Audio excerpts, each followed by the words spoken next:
Welcome back to CIFF Media.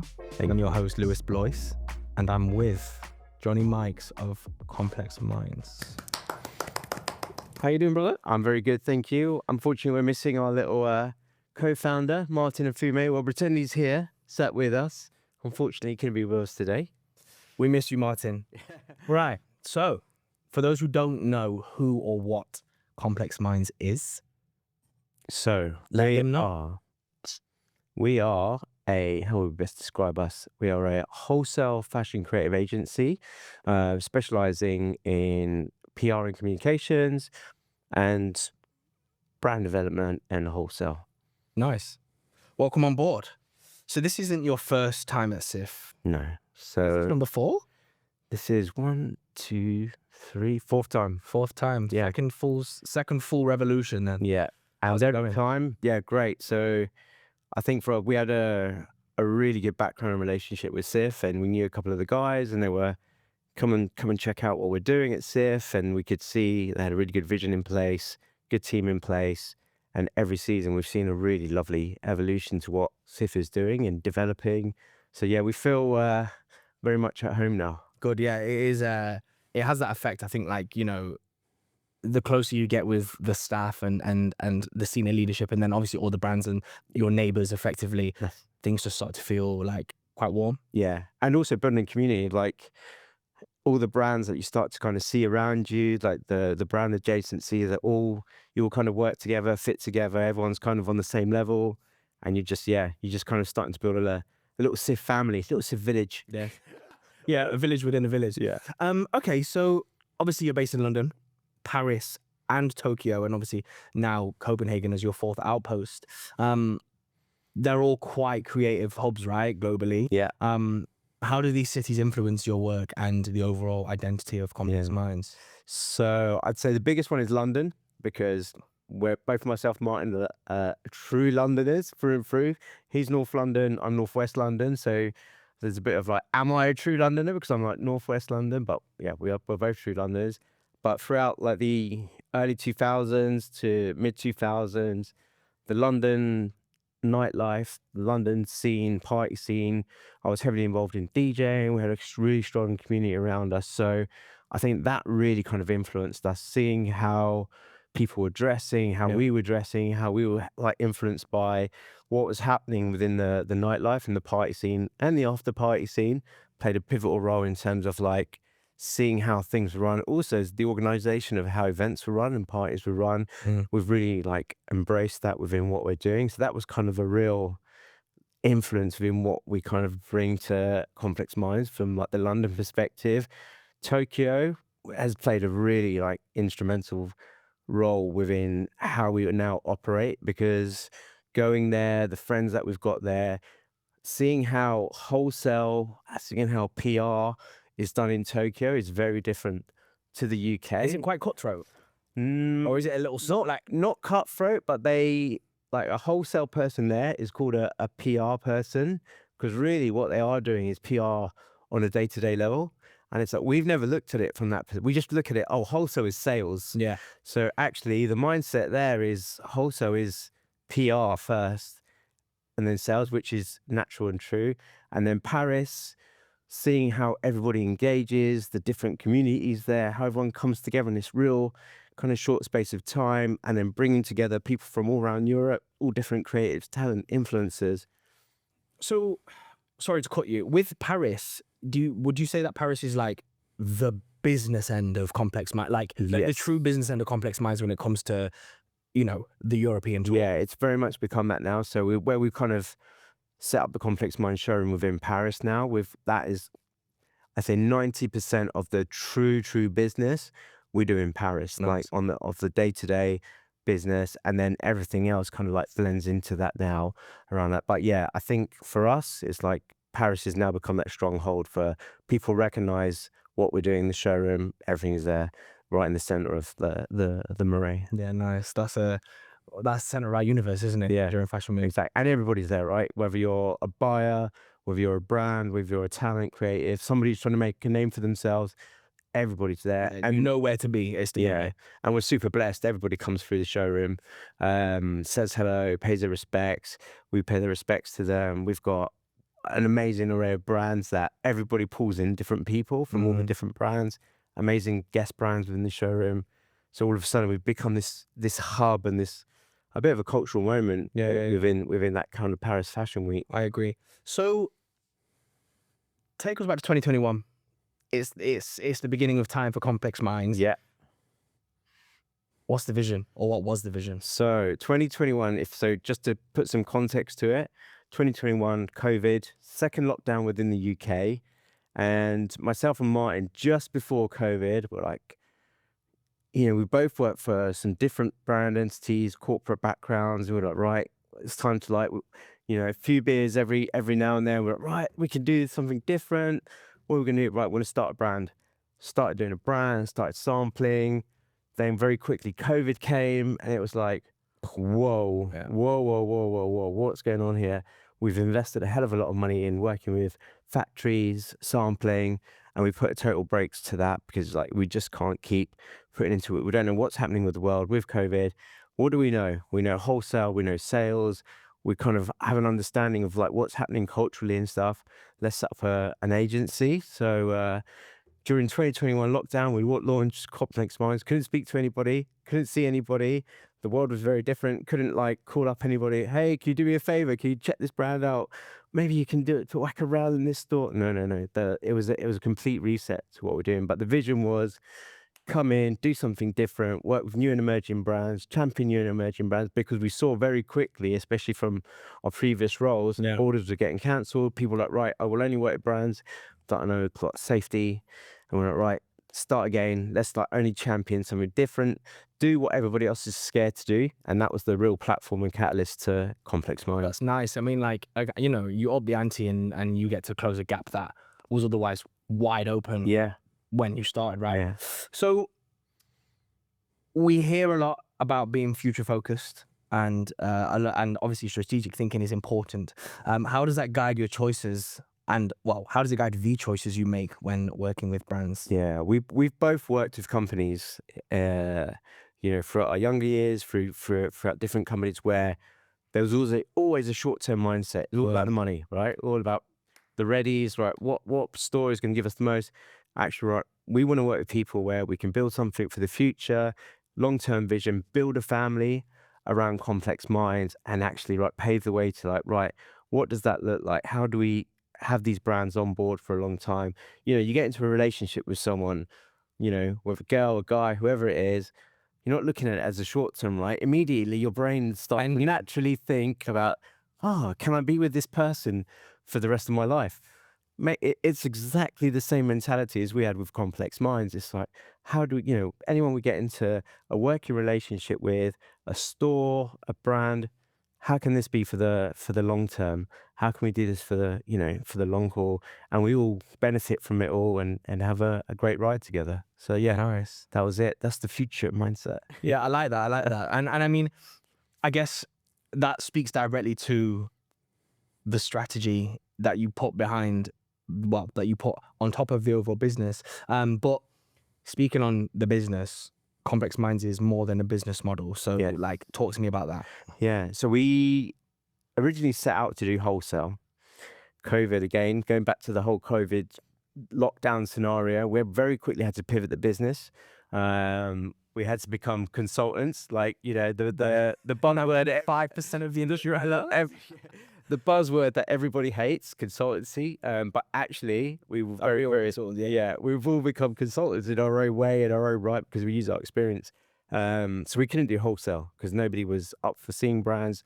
You couldn't see anybody in person. But what became apparent was, right, we can use our skill sets very, very quickly to work with companies, different entities, and support them in different ways. So then coming out of lockdown, we started to think about what are we doing naturally? We're natural marketeers, we're naturally salespersons, we naturally do PR, we're naturally seeding, we're gifting. So actually, let's turn this into something wider than just a business. Let's be a platform where we can do events, we can do parties, we can do brand development, we can just do, it wasn't purely about that whole business model of sales within what that day to day.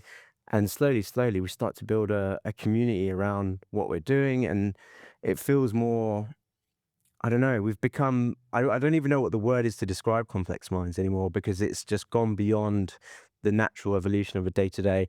We're kind of a 360 entity now within what we do. So yeah, that's kind of blown out before that business model. Nice. That's I mean, for those listening who don't have a single clue about Complex Minds, that to me is probably like the best version of a whistle stop tour as well. Yeah. Like, that's like the inside mind of the business itself.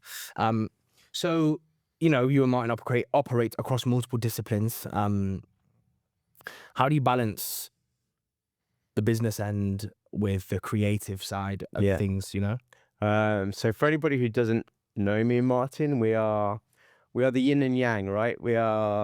I'm kind of, we're both kind of front of house guys, but we both have our strengths. So I'm much more structured within the day-to-day operations, the back end, making sure the accounting side of the business, the finance side of the business, the sales side of the business, liaising with brands more on a day-to-day basis. That's kind of a real thing for us. Where then with Martin, much more front of house. You know, he's the guy that people know from the PR perspective. He's the guy people know. So yeah, that's kind of the way we kind of balance the structure. And then we also work with amazing talent from a PR and comms perspective, and we outsource a lot from a PR and comms perspective as well. But yeah, that whole balance and structure really kind of, that's how we kind of operate. So everyone sees me as the kind of the backbone structure of the day to day, and then you've got the mouthpiece and the face with the blue eyes. As we ever meet Martin, Well, you know, you can't have one without the other. Yeah, like we do come as a, yeah, like that's it. Complex Mind, you see that pairing basically. Martin, Johnny. Yeah, exactly. Game on.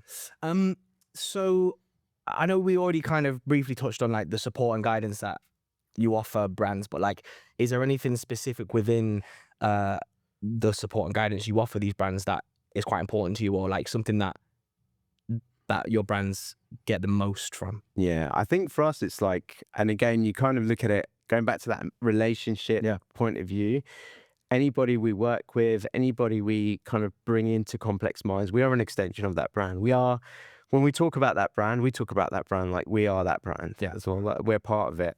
So from our point of view, it's like, right, we kind of look at that business, deep dive into that business, strip it back, and you know, we treat it as like a baby that's come into the world, and we have to like look at every little baby step to get it to what Martin uses the term a lot, match fit. Match fit, yeah. Even before we speak, and we tell the brand, before we speak to a customer, your brand needs to be match ready. It has to be match fit. So we look at everything from the outside to the inside, the back end logistics, the pricing, the infrastructure, who's behind the brand, how can we support them? They've got their talents. What can we offer them that they don't know about? You know, we've both got 20 years of wholesale experience or business experience. What can we offer them that they don't already have? And we also learn from them at the same time, like from their creative flow or how they're running their business. But it's the whole kind of 360 to right, basically bringing this baby into the world and supporting them where we can at every step of the way, whether it's a WhatsApp at 1 a.m, whether it's you know, just a normal day-to-day hours. And what's your specifically what's your favorite part of that process with the brands? Just the buzz of when something lands or when something hits or something connects, and not necessarily from landing a store. It could be, wow, we've just create this moment with a brand, whether it's like just, you know, a live stream, or whether it's a pop-up or a cultural event, it's just like Freddie Gibbs at Paris, right? Yeah, it's just, you know, you're just seeing something land that really resonates with everybody, with the public, with the brand, and just, yeah, layers on something new for that brand and takes it to the next level. How do you find your brands, or what's your process with bringing new brands onto your stable? There must be like a bit of a selection process. It's an interesting process, and there's certain brands that come to mind where you've got two guys, right? Like I said, the yin and yang will both have very different opinions. We'll argue over brands. we'll argue over them for a week. It'd be like, we need to rein this in. No, we don't need another brand that we need to nurture or do this to, or, we've got a big level, but we love nurturing brands, and we could argue over them, but it's basically like, who's behind the brand, how we feel about that brand in terms of like, do we see working with them on a day-to-day? How's that going to be? What the brand offers, what their vision is like for the brand, how their setup is, how much work we need to put into them as well.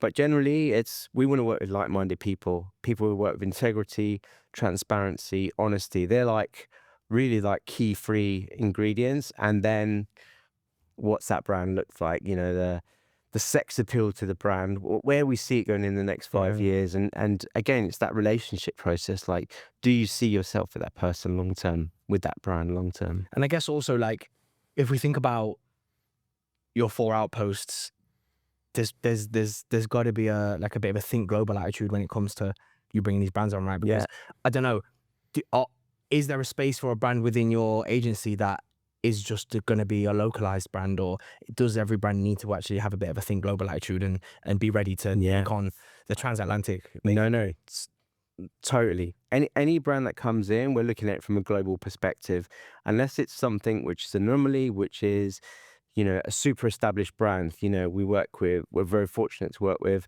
Alpha Industries. We're very fortunate to work with Mizuno Sports Style. They're big global players that long-standing history in the market, already set up on a global level. So brands like that will work with at a much more local level, because they require our specialist skill set in the market, because they're detached from what we do. But everything else around that is definitely, we look at it from a global perspective, 100%. Superb. Yeah, nice.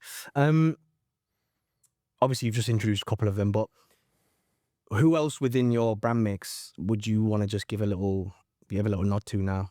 I think, everyone. Every single. Really? But because if you walk through our Paris showroom, if you walk through our space, our compound, within the innovative space at CIFF, every single brand you go through is like doing a different job. And that's also a really key part of Complex Minds. Even, Team Mikazawa, an amazing brand with such cultural like history and relevance, but actually done with this modern interpretation through Mai Kazawa and her creative lens and her like vision to the world.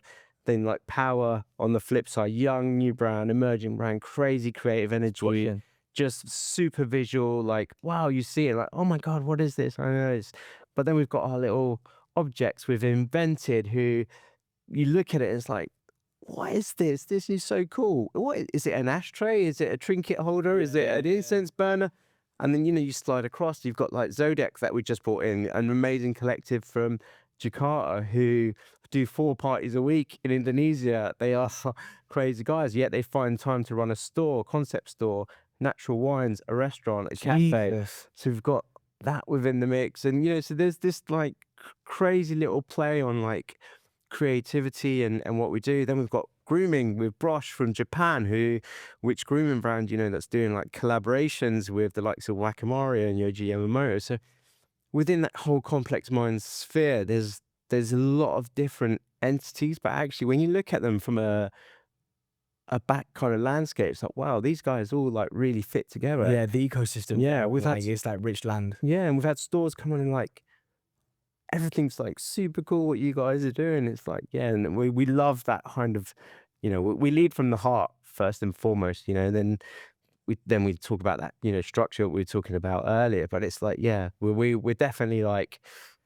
we love things. We're naturally shoppers by trade, so I think we like shopping for brands basically. And P448 is your most is it your most recent acquisition? Next to Zodiac? Yes, yeah, exactly. So landed now, and we're really like ingrained within P448 in terms of, right, how do we've got this amazing brand, Italian brand, like big American investment, right?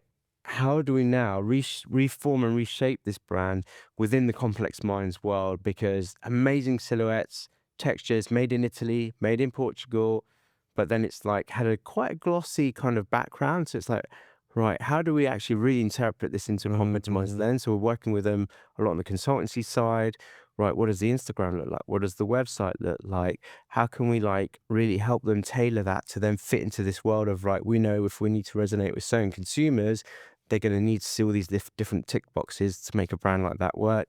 And yeah, the landscape and the scope for that is going to be pretty big for sure. No, it's amazing. We haven't touched on it yet, but I know there's many. So let's think about a milestone moment for Complex Minds over the last couple of years. Oof. So, I mean, I think the first one was when we hooked up with New Amsterdam Surf, and we took the brand to Tokyo and set up our showroom in Tokyo. We very blessed. We got given the keys to the kingdom there. Had an amazing like cultural moment where we launched the brand, did a 1-day showroom exhibition. Every store came, which was amazing. The who's who of like the Tokyo stores and the regional stores there. We did an event in the evening, and that really cemented us within Tokyo. And every time we've been back there, we've been like, yeah, we go back with welcome arms. More recently, the Peggy Goo event with LNCC and Outer Industries. That looked amazing. Which was a real kind of pinch me moment, because there was a lot of work that went into that, and we had amazing support from Alpha Industries, amazing support from LNCC, amazing support from Peggy's team, and we all came together to create this really special moment for the brand, for London, for Alpha, for Peggy. Yeah, and for Complex Minds. It was a real kind of elevation moment to what we've been working towards for the last 5 years. Amazing. No, I mean, it's heavy. Yeah, It's massive. really good. Final question for you then. Let's look ahead. What's happening for Complex Minds over the next couple of years? I think for us, we think a lot, like things happen very naturally and have happened quite naturally and organically over the last 5 years. But I think we're definitely going to be growing the PR and comms side of the business, bring in more resource. We definitely want to enter the physical space a little bit more. So even walking around CIFF, there's, you look at all these beautiful things. We passed a few on the way to the studio, and it's like, you put these in a physical environment and you do them under your umbrella and kind of differently done. put stuff out, more pop-ups, more retail activations within what we're doing there. We're working close with a lot of big party collectives as well, because it's ingrained in us and our DNA. So the music side to Complex Minds, growing that, and also kind of what we are doing today. We want to launch a podcast platform. Oh, cool. For the industry, for Complex Minds, which is slowly chipping away in the works. Might kill me for saying it, but actually he's got the biggest mouth anyway, so I think Someone might already know. he'll be all right. I think a lot of people know. So that's kind of I think a real short-term thing that's coming, a milestone, and something that we'll be really proud of is a podcast platform. Nice. As well, to kind of talk about the industry within our Complex Minds sphere and the way and the way we're just brutally honest about everything. So yeah, it'd be nice to do that. So yeah, there's a few different avenues that we're kind of exploring, but I think the end goal is to have all of them under one umbrella. Nice. I can see it happening. I mean, like, it's already, you've got this village, and you already you have a compound. Yeah. All of these words and nuances lean into what is probably going to happen for you guys. So yeah, I mean, I'm right behind you guys. I wish you all the great success, and obviously, like, and you've been part of the journey as well, from a buyer to kind of doing what you're doing with CIFF, and we'd love to see your evolution, the way we're kind of evolving as well. Yeah, right. Yeah, we're all in it together. Yeah. Thank you for your time. Thank you. Lovely. And I'll see you tonight at dinner. 100%. And the party. Yes. Playing. Indeed. Yeah, we go in, me and Martin. He's not here. But yeah, it's going to be great. Amazing. Thank you so much, man. Thank you. Take care. Sis. Cheers. Cheers.